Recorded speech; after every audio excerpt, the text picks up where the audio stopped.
Assalamualaikum warahmatullahi wabarakatuh. Alhamdulillah wa kafa wa salamun ala ibadihi alladhina astafa. Ashhadu an la ilaha illallah wahdahu la syarika lah wa ashhadu anna Muhammadan abduhu wa rasuluhu la nabiyya ba'dah.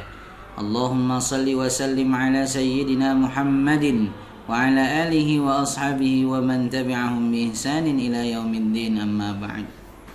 Ma'asyiral muslimin rahimakumullah. Ada 3 jenis hati manusia. Jenis yang pertama dinamakan dengan qalbun salim. Secara bahasa, qalbun salim merupakan gabungan dari 2 kata, yaitu qalbun yang berarti hati dan salim yang mengandung makna yang sangat banyak. Bisa sehat, selamat, bersih, lurus dan suci. Jika kedua kata ini digabungkan, qalbun salim artinya hati yang sehat, hati yang selamat, hati yang suci, dan ikhlas dalam segala gerak, pikiran, perasaan, perbuatan, dan lain sebagainya. Para ulama menjelaskan bahwa hati seorang baru bisa disebut qalbun salim apabila terhindar dari kesyirikan, terselamatkan dari akidah yang menyimpang atau pemikiran-pemikiran sesat. Selain itu, kriteria hati yang salim adalah hati yang terbebas dari segala penyakit hati seperti hasad, ujub, riya, dan semacamnya. Pemilik qalbun salim akan selalu terpacu untuk melaksanakan ketaatan, mempunyai integritas spiritual, moral, dan intelektual yang tinggi.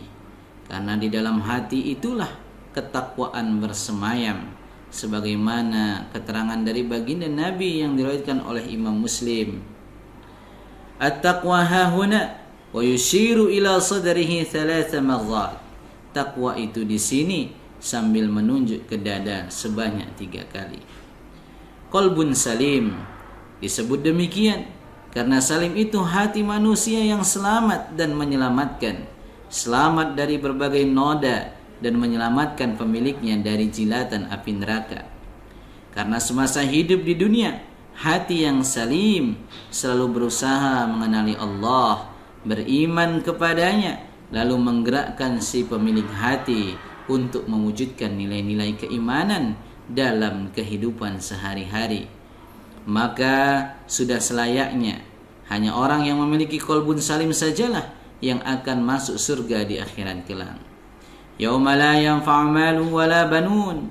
Pada hari itu harta dan anak tidak ada gunanya, illa man atallaha biqalbin salim, kecuali orang yang mengharap Allah dengan hati yang bersih. Jenis yang kedua, qalbun marid. Hati yang sakit adalah hati yang di dalamnya terdapat keimanan tetapi bercampur aduk dengan kesyirikan. Di dalamnya terdapat kecintaan kepada Allah tapi juga masih mencintai kemaksiatan. Cinta Al-Quran, tapi juga masih hobi mendengarkan musik dan nyanyian jahiliyah. Hati ini masih hidup, tetapi sedang terjangkit berbagai virus yang berbahaya. Contohnya, kurang ikhlas dalam beramal, selalu iri, dengki kepada orang lain, merasa hebat, menyimpan dendam, suka pamer, gila kehormatan dan kekuasaan. Kondisi hati seperti ini disebutkan Allah Ta'ala ketika menyebutkan sifat orang munafik. Fi qulubihim marad fazadahumullahu marada.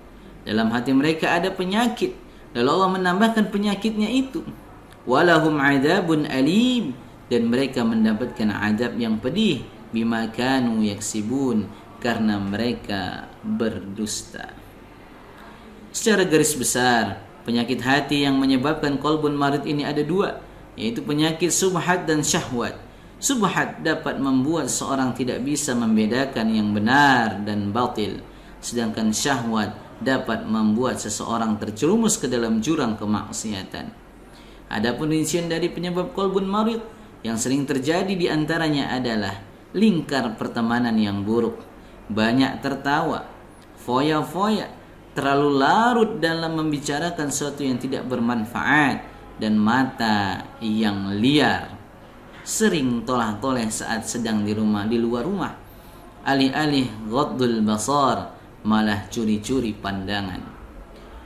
Poin-poin tersebut mungkin terkesan sepele, namun jika dilakukan berulang kali, maka sedikit demi sedikit hati yang sakit akan sekarat, statusnya pun akan berubah dari qalbun marid menjadi qalbun mayyit. Dalam arsip Multaqa disebutkan bahwa di antara tanda-tanda qalbun marid adalah ketika seorang mempunyai angan-angan yang panjang akan kesenangan duniawi. Indikasi lain dari hati yang sakit adalah ketika seorang tidak peka terhadap perbuatan dosa sehingga mudah terjerumus dalam kemaksiatan sampai hatinya mengeras. Dan inilah sanksi terberat yang Allah jatuhkan kepada penjantung maksiat. Dampak buruknya pemilik hati yang sakit karena kebanyakan dosa akan selalu dihantui rasa was-was, tidak tentram hidupnya dan takut secara berlebihan kepada selain Allah. Jenis yang ketiga, qalbun mayyit, hati manusia yang mati. Hati yang mati menurut Ibnu Qayyim al-Jauziyah rahimahullah, ada hati yang tidak mengenal Tuhannya, tidak beribadah kepadanya, tidak taat, suka maksiat dan selalu menuruti hawa nafsunya. Orang seperti ini tidak tepat dijadikan teman dekat. Bergaul dengannya akan meracuni, bermajelis dengannya akan membawa kehancuran. Allah Ta'ala berfirman, وَلَا تُطِعْ مَنْ أَغْفَلْنَا قَلْبَهُ عَنْ ذِكْرِنَا, dan janganlah engkau mengikuti orang yang hatinya telah kami lalaikan dari mengingat kami. وَاتَّبَعَ هَوَاهُ وَكَانَ أَمْرُهُ فُرْطًا, serta menuruti keinginannya dan keadaannya sudah melewati batas.